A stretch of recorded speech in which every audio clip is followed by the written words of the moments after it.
So I'm putting on the PowerPoint presentation for you. I remind you that I'm aware of the chat all over the lesson or along the lesson.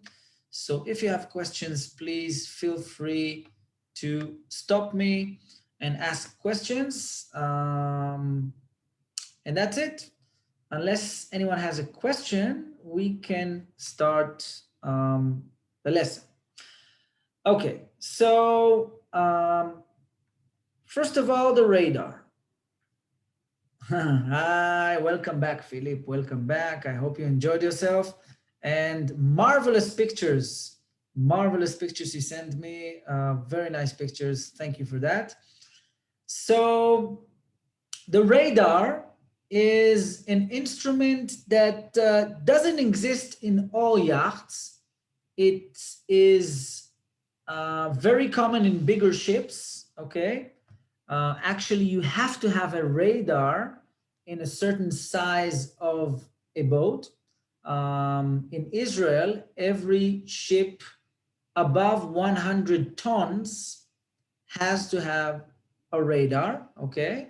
And small yachts, basically, I would say something like maybe 40 or 35% of the yachts use radar, okay? First of all, radar stands for radio detecting and ranging, and we will soon find out what is the radar all about. And especially the radar helps us to detect other ships. The radar helps us to detect floating objects, and it's also helping us with navigation, okay? So we're continuing on, and let's see a short video, okay? Now, the video is a video made by Garmin, which is a very big and famous company. Probably most of you know Garmin with their GPSs and their watches, and also instruments for running.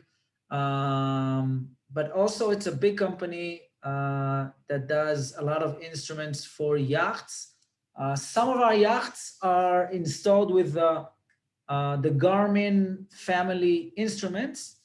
And let's watch the video. Now let me see if I shared my screen with the sound, because this guy from Radar has a lot of nice info, and he does a lot of explanation in the video. So let's see if you hear what he says, okay? And we'll continue on. Hi, this is John from the Garmin Marine team. Today we want to introduce you to the biggest and most powerful members of our family, our marine radars. Radar can be an invaluable tool for navigation, especially when you have limited or no visibility.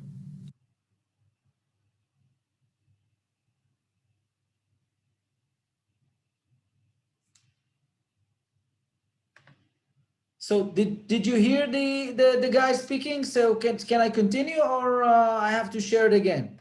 Please tell me if you heard the guy. Okay, amazing. Radar can give you an extra set of eyes to help you see through the dark or the fog and help you determine what lies in the path ahead. With radar models ranging from 4,000 watts to 12,000 watts and antenna sizes from 18 inches to 72 inches, you're sure to find a Garmin radar that fits your boat and your budget. We'll show you all the Garmin Marine radars in our family and help you choose the radar that will work best for you. Now, Garmin worked for years to develop the best marine radars in our own labs, and those labors have paid off with some of the most sensitive and high-performing radars on the market. And all of our radars will work with all of our MFD lines. There's no need to worry about what generation of plotter goes with what generation of radar. With Garmin, they all just plug and play. So no matter if you have a 700, 3000, 4000, 5000, 6000, or 7000 series display, you can purchase any Garmin radar and expect it to work well. Now, before must say that the explanation of the radar working with other devices means that you will see the radar on an overlay or in a different screen, a split screen, GPS, chart plotter, with your AIS, with all the instruments you have. And of course, you can also have a display of seeing only the radar. But the main thing is, if you buy a radar for your boat, make sure that it can communicate with all other instruments, okay? Because it's very, very important. Let's continue. Before we get into all the radar models, let's take a few minutes to talk about how radar works and what you should look for in your radar. Radar is very similar to sonar in how they operate. A sonar works under the water, of course, while radar works above the water. But in both cases, a transmitter sends out a burst of energy, the energy bounces off the targets and reflects back towards the source. I can see you're writing that the sound is not good. So what I'll do is every once in a while, I'll stop and kind of summarize what this guy from Garmin is saying. So first of all, he's explaining how does a radar work. So basically, a radar is an instrument that through the antenna, okay, it transmits radio signals, okay? Those radio signals, they go through the air and then they just bounce back out of other ships, out of objects in the water, out of the shoreline, and then you kind of see a picture, okay? For example, you see this picture here, okay?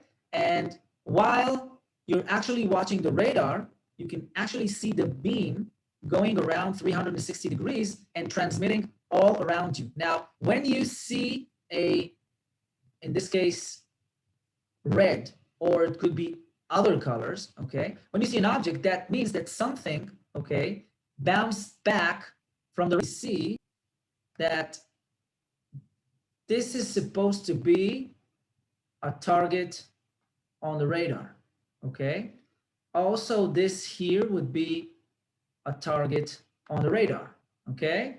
While here, what I'm drawing here, could someone guess what this line should be? All this that I'm drawing here, what should that be? It's not a target, it's not a floating object, and this line here would represent the land. Yes, the shoreline, okay? And when you have darkness, okay, that means that there's nothing here according to the radar. I must say that the radar sees only objects above the waterline. Like if there's something underneath the waterline, like a reef or maybe, I don't know, a submarine, the energy that goes out of the radar, okay, does not go inside the water. It cannot pass through the water, so it sees only things above the waterline. Now, in terms of navigation, okay, you can actually see on the radar screen, if it's a radar inside the plotter, you can actually see your GPS position at all certain time. You can see your course, you can see your speed, and of course, if the echo sounder is connected, you can also see your depth. Now, this is navigation. You are in the middle of the screen, okay? And in this example here, your bow line, okay, your heading is 006, which is 6 degrees from the north, okay? And you are heading towards this direction. You can see all the land around you. You can see all the ships that the radar has actually detected, okay? And it's a very, very good aid for navigation. And the guy talked about in the beginning of the video, he talked about the fact that the radar can also see at nighttime as good as it sees in the daytime, okay? For the radar, it doesn't matter if it's day or night. And for us, as you know, as people, we see less in darkness, okay?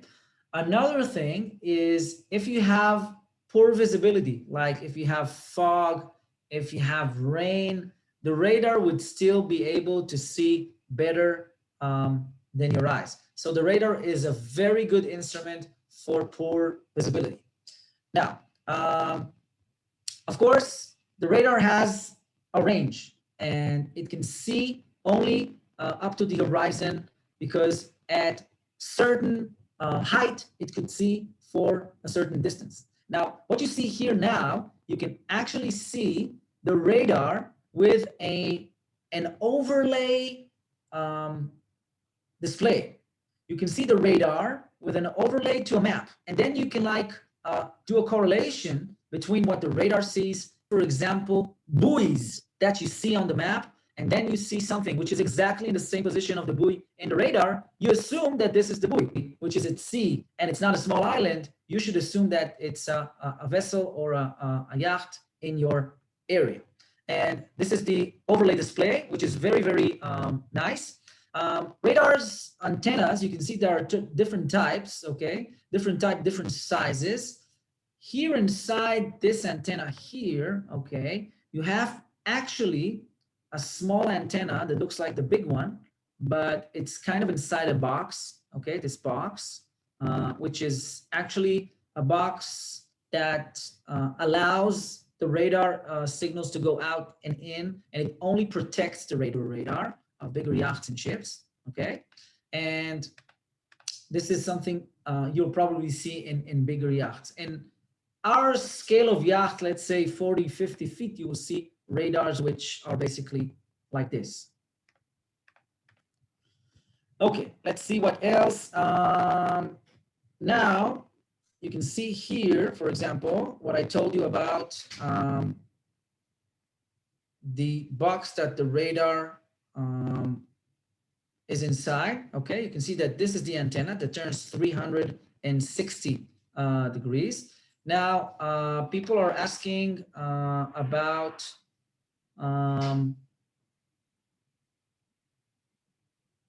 okay, I can understand that you hear me also in a poor way, or it's just Yoni hearing me in a poor way. Okay, please tell me. And also Parrots is asking about the HD or XHD. So I'm coming back to see what's the HD. So basically, here on the antenna, okay. Now, first of all, HD is talking about high definition, okay?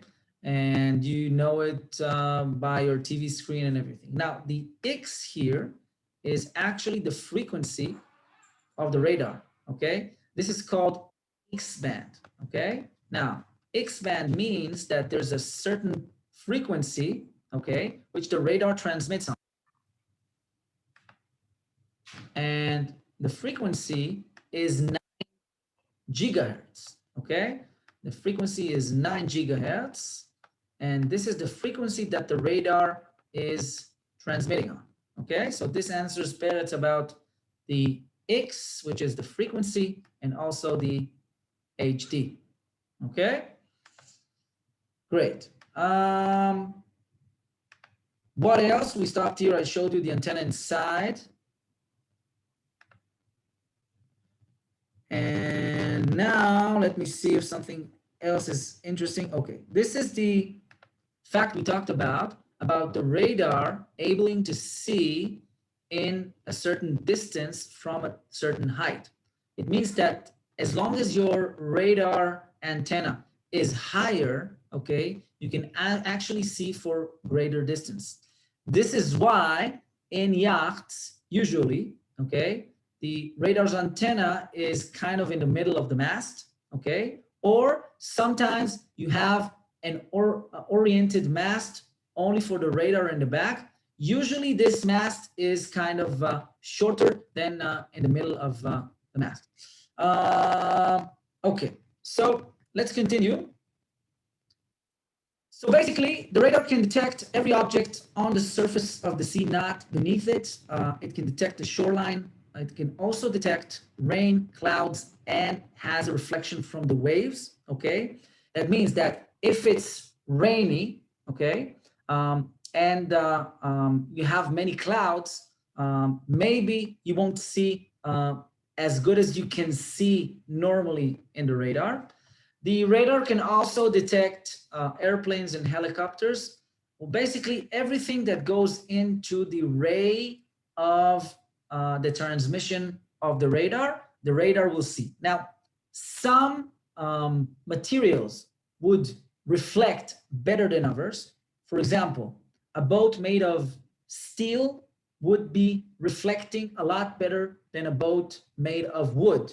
Okay, so some materials, and we will see kind of in the end of the part of the radar, we will see that in boats made of materials that do not reflect so well, we use a radar reflector in order to be seen better in the screen of the other radar. Here, oriented mast for a radar. Okay, you can see here that this very nice Halberg-Grassi 43 has a radar here.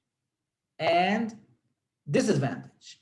What do you think is the disadvantage of putting the radar here and not in the middle of the mast? What is the disadvantage? What do you lose by putting the antenna here? Not high enough, okay?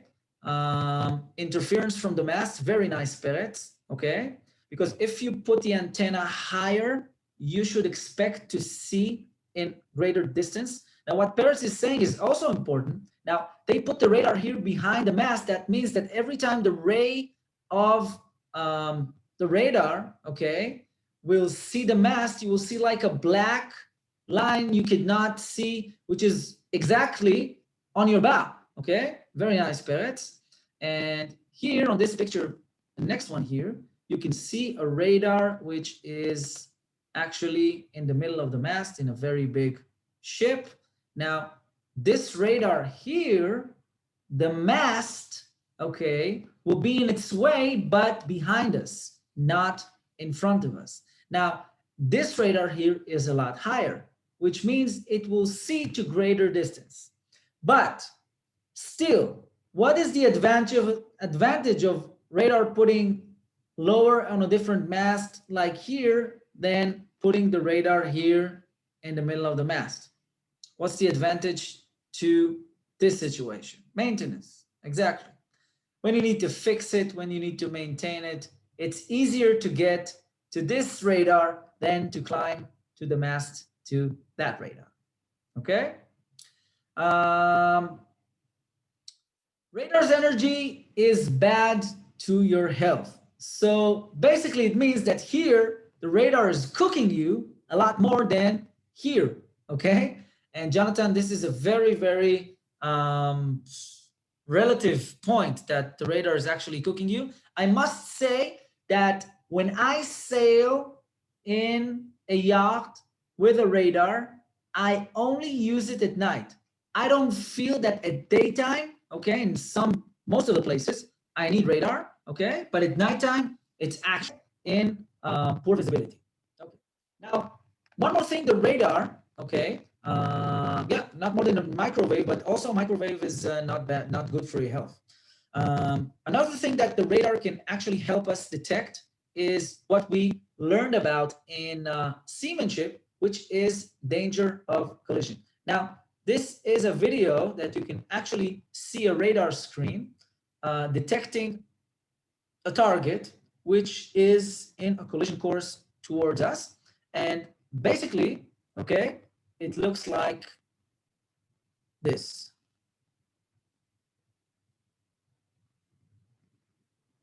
Here the radar is spotted and the radar is following the target, okay, in an automatic way.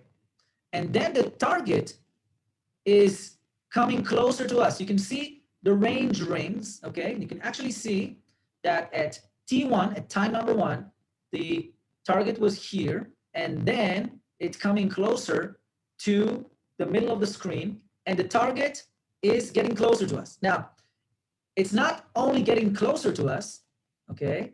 It's actually staying in the same relative bearing towards us, okay? If I'll stop the video here, okay, the bearing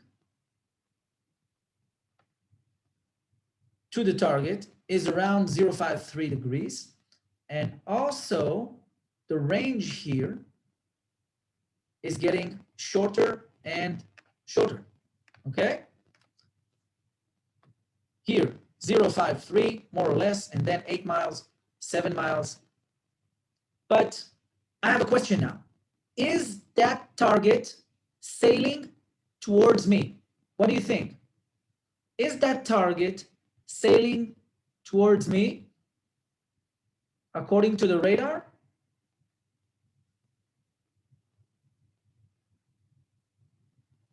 I remind you that the radar is on my ship and we are also moving, okay?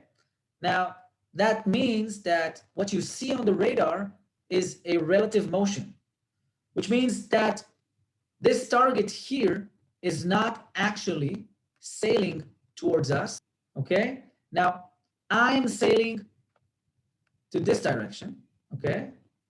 And this boat here is actually sailing to this direction. But every time we, okay, measure a different time, I'm continuing on my path. This target here is continuing to its path, but the relative bearing between us stays the same and the distance is getting closer. Now we can see here on the next one that a collision course happens, okay, when the distance to the target is closing down and the bearing to the target does not change dramatically.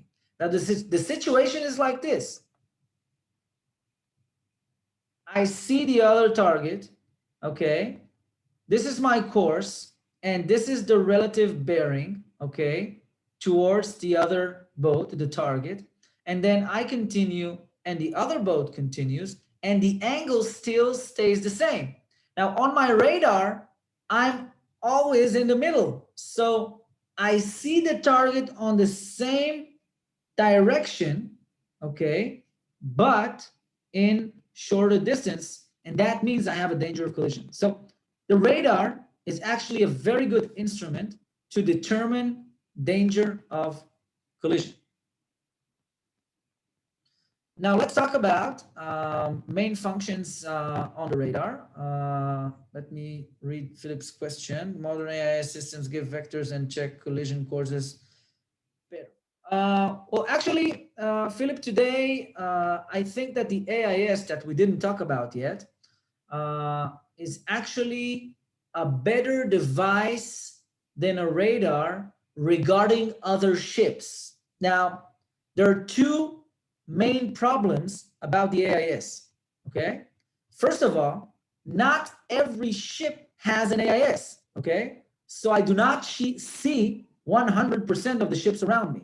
Now, the other problem is, for example, the floating cow that I saw 3 days ago, 3 miles offshore. The floating cow does not have an AIS also. But if I had a radar, I would see this floating cow or a floating container, and the AIS will not see it. So regarding other ships, okay, the AIS is better, I agree. But regarding objects floating on the surface, the radar is still, of course, essential. So main functions of the radar, first of all, the standby button, that you can actually see here, standby. When you start the radar, when you put it on, okay, it's not ready to transmit. It takes the radar, okay, a few minutes to heat up and be ready to transmit. So as soon as you put it on, it's on standby, and then it actually, okay, lets you know that it's ready for transmission. For another push on this button here, on the button TX, will actually make the radar start to transmit. And then when it starts to transmit, the antenna goes 360 degrees all the time. And then the radar is actually sending its signals all around. Like the beam is going 360, touching the ground, touching or bouncing back from other ships, and then building up a picture here on the radar screen. Now, what you see here is a very, very old radar screen, okay? a company named Founo, which is a very, very big company still today using and making radars. And this is only a radar screen, okay? It's only a radar screen, and it's not anything else like the other screens that we saw from Garmin previously. Uh, butcher and barbecue, floating cow. Well, I think in international waters you can do whatever you want. So, so this is the standby button. The next button is the gain button. Okay, actually, the gain button is a button that controls the level of sensitivity. Okay, the sensitivity of receiving the signals. Now, you should actually, okay, kind of maybe remote the gain, put it on, put it off, and maybe play with it a little bit until you get your suitable picture on the radar. In some days, you use more gain than the others. It has to do with a lot of things like temperature, humidity, and stuff like that. Okay, and the gain is basically kind of equal to maybe a button we didn't learn about another instrument, which is the squelch on the VHF radio. Okay, the VHF radio, our main radio, also has a function called squelch, which is kind of similar to the gain. Actually, the radar. Sometimes you should be more sensitive, and sometimes you should be less sensitive. You have to fix it before you go out to sea.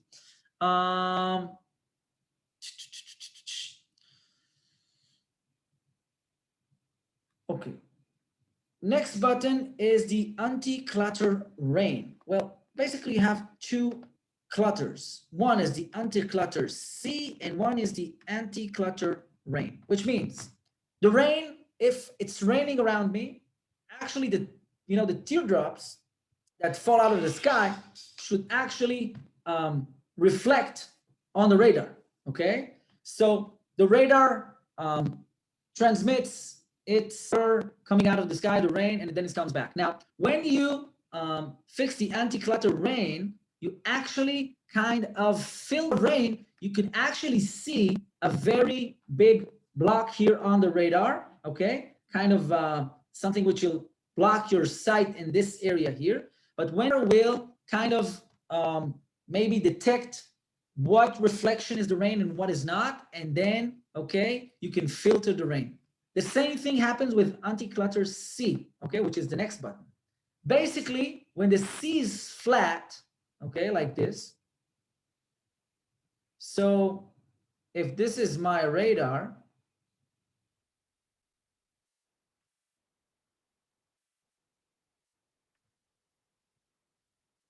the C would not bounce back and will not reflect. It will continue, and all the radar will go from the C forward. But, for example, I will draw big waves here like this.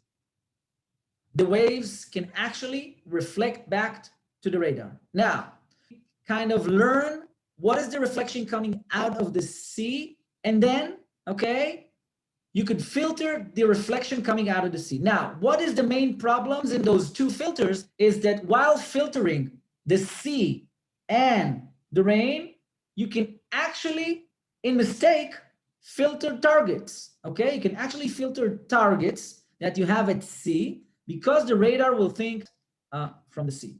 So you kind of have to use it and maybe stop using it for a while. And using the radar is something which is not constant. You should touch the gain a little bit. You can touch the anti-clutter C, anti-clutter rain once in a while in order not to miss targets around you. Okay, brilliance is a button which basically controls the display, and you can actually see the brightness. The brightness of display is controlled by the brilliance, and you can see brighter or you can see darker, and it depends if you're at night or a day. At daytime, you want to see more bright, and then at nighttime, not to lose your sight, you want to see it a little bit more dark.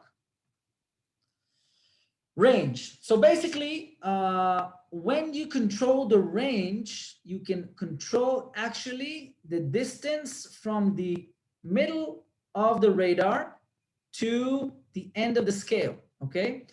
For example, this radar here that you can see, it's on scale 12 miles. It means that the distance at the end of the scale is 12 miles. Now, if you're sailing in an area that 12 miles suits you, it's okay. Now, let's say, areas which are more crowded and you want to see more carefully for shortened distance, you can actually change the scale, change the range, okay, from 12 miles, for example, to 6 miles. Here you have the range, and then you can actually, push minus or plus, and then see 6 miles, or 3 miles, or 2 miles, or 1 mile, okay? When you're in open sea, for example, the maximum scale of radars in yachts are 24 nautical miles. So this is the range. Tune. Well, actually tune, you can see here that in this radar here, the tune is automatic. A tune button plays with the frequency, okay? And here also, in different days, different temperatures, different humidity, maybe playing with the tune, okay, will give you better picture. It reminds me a little bit of the old radios we used to have in the car. Now, you used to tune the frequency, like you used to hear the music and then tune the frequency until you hear it in the best way. So this is the same thing. You actually tune the frequency to the same day or same hour that you're using the radar, and then you see the picture, and when the picture is the best, then you're tuned with your radar. So this is the tune, which is playing with the frequency. Now, there are two ways to transmit with the radar. One is the short pulse and the other is the long pulse. The short pulse is transmitting fast but accurate, okay? Which is good for shorter distances, okay? Now the long pulse is slow but has more power, which means that in bigger scales like 12 miles or 24 miles, we would want to use the long pulse. In small scales like 3 miles, 2 miles, maybe half a mile, okay, we would actually want to use the short. Now, this is something we talked about, okay? This is the radar reflector that we actually put on our yacht. You put it on the stays, okay, or on the mast, and okay, actually makes us look better on the radar of other vessels. As I told you, if we are made of wood or made of steel, we are seen differently in other radars. Basically, wood and fiberglass does not look that good on radar, but all kinds of steel and metal and stuff like that, they look better on the radar. So we use the radar passive reflector. Perhaps how do we change short or long pulse? Basically, it should be with a button. Let me see here if you can actually see the button of long or short pulse. I must say that in this radar here, I do not see a button, but there's always the menu button, okay? And with the menu button, we can go inside and change from short pulse to long pulse. I cannot see a button here outside, although I used many radars, okay, that had a button of short and long pulse, okay? Perez, I hope that answered your question. And this is the radar reflector that we talked about. And that's it about radars. Okay. So if you have any questions about radars, I would love to answer the questions. And if not, we will start talking about the autopilot.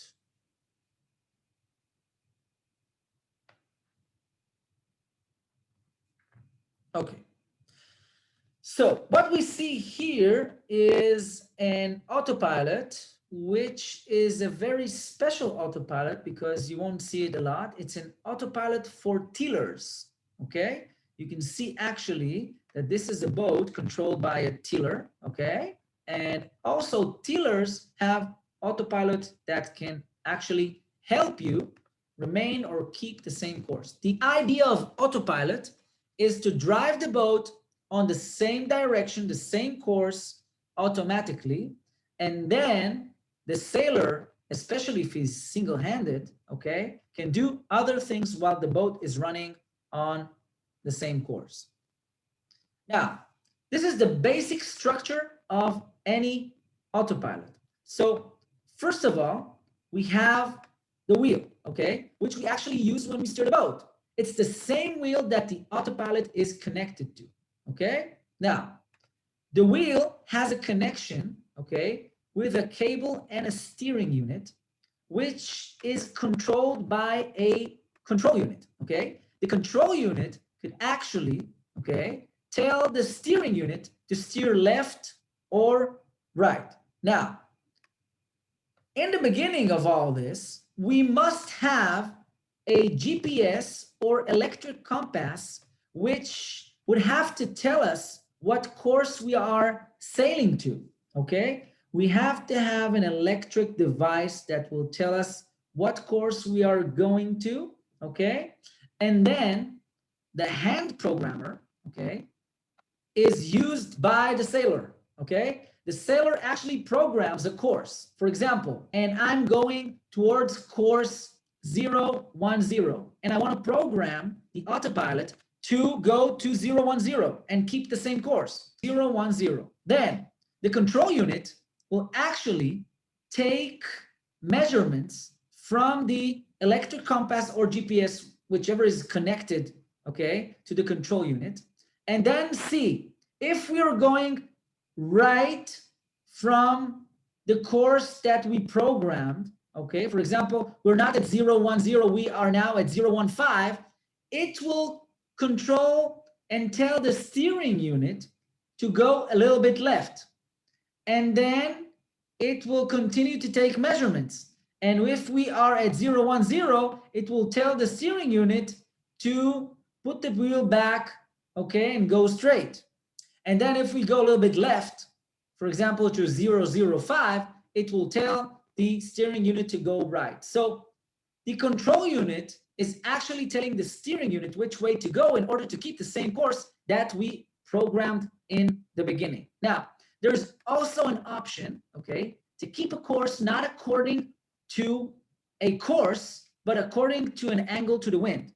In this situation, we need to connect to the control unit a wind vane, okay? This wind vane will tell the control unit what is the angle to the wind. And if we move from this angle to the wind, the control unit would tell the steering unit which way to steer in order to keep the same angle to the wind. So this is the basics of autopilot. Now let's see how does it look like, okay?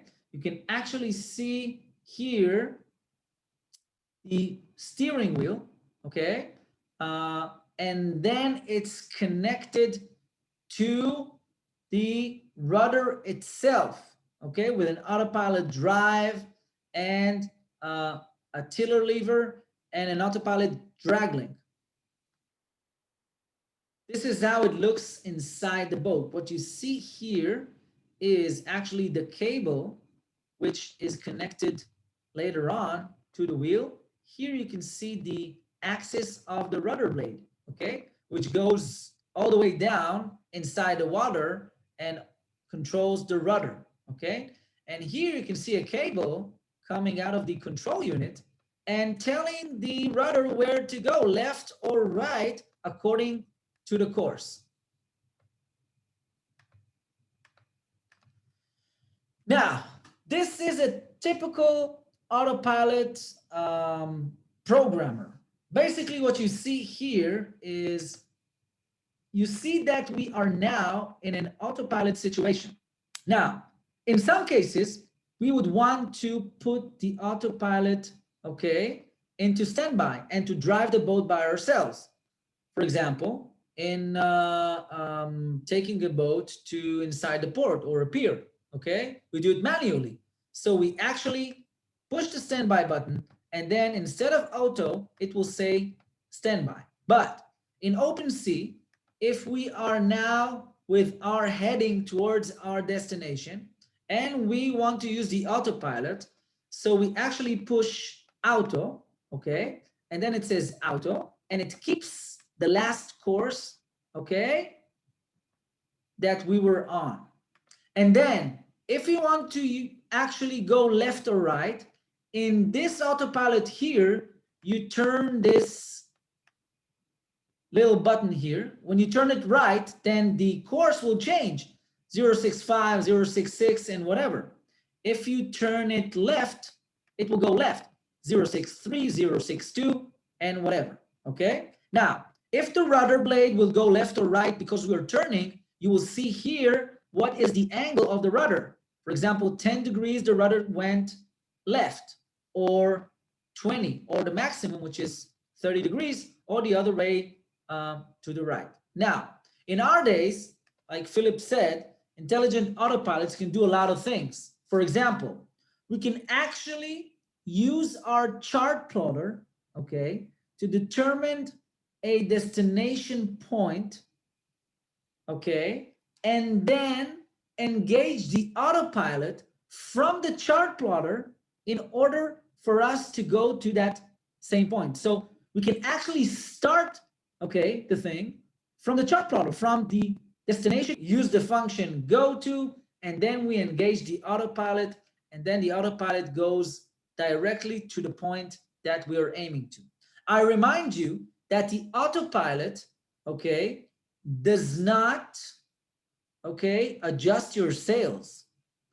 If the wind changes, or, okay, if you are sailing not properly, the boat will go slower and then the autopilot would not succeed in keeping the same course. The autopilot needs movement, and the autopilot doesn't care if the motor is running and you are motoring, or if you're sailing with sails and you're sailing. As long as you go forward and you have movement, the autopilot would work. But if you're not sailing properly and you're not adjusting your sails, okay, the autopilot would not work properly.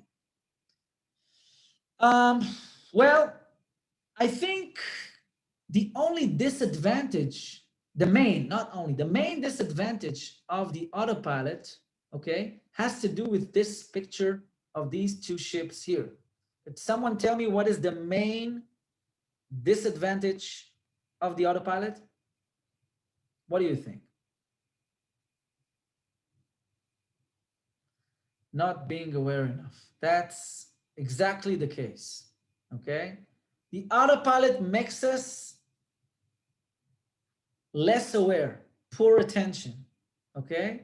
And in the worst cases, okay, we collide with other ships and we can go aground and things could happen because we allow ourselves, like for example for today, I was sailing back in the morning, okay, sailing back in the morning in Marina Herzliya. Now, I was sailing on the sails, okay, the wind was a westerly winds, 10 knots. I was sailing about 5 knots of speed towards the north. And then, I don't know, a ship, a charter boat, okay, which took a couple to like 2 hours sailing trip, was actually crossing my bow, okay, and the couple was on the bow sitting on the deck and there was no one driving the boat, okay. The guy from the charter boat was using his autopilot and he went down into the boat, like very very close to the entrance of the marina. Now I was like looking at the cockpit of that boat, seeing that no one is there, and I actually did a U-turn and went back south to avoid a situation of collision. Now, as I went south, the guy was coming back from inside the boat and started driving the boat. So this is a very good example of maybe the biggest disadvantage. Very, moron is an understatement, okay, of the autopilot. Another disadvantage of the autopilot that it consumes a lot of electricity, okay? And it is suggested not to use the autopilot in rough sea. Basically, things in the autopilot could break, okay? And if you have rough sea, rough waves, strong winds, the autopilot will actually try to keep the same course. Anti-moron instruments. So basically, Philip, as you said, there are collision avoidance systems. For example, if that guy from today, okay, actually maybe the AIS would kind of make an alarm, and also the radar can make an alarm of collision. And but basically, you should never, be in a situation when you're not aware of where you're sailing, especially in crowded places, okay? For example, I must say that in open sea, okay, open sea, when I sail the Cyprus, for example, okay, when there's nothing around me, like in 6, 7 miles, I can see nothing at daytime. Sometimes I go inside and bring me something to drink when I'm all alone, okay? But never in the entrance of a marina or in crowded places. Okay, first of all, I hope you enjoyed the lesson. Very important instruments that we use. The next lesson next week would be on the GMDSS. GMDSS is a global maritime distress safety system, which basically includes some instruments that we were going to talk about, but that would be on the next lesson. Any questions? Any questions? Philip, I saw you have questions, but let's do it privately because it's not on instruments. So I would give you a call now. Okay, we'll talk about your questions, and we'll say good night to everyone. So good night, and see you next week. Bye bye.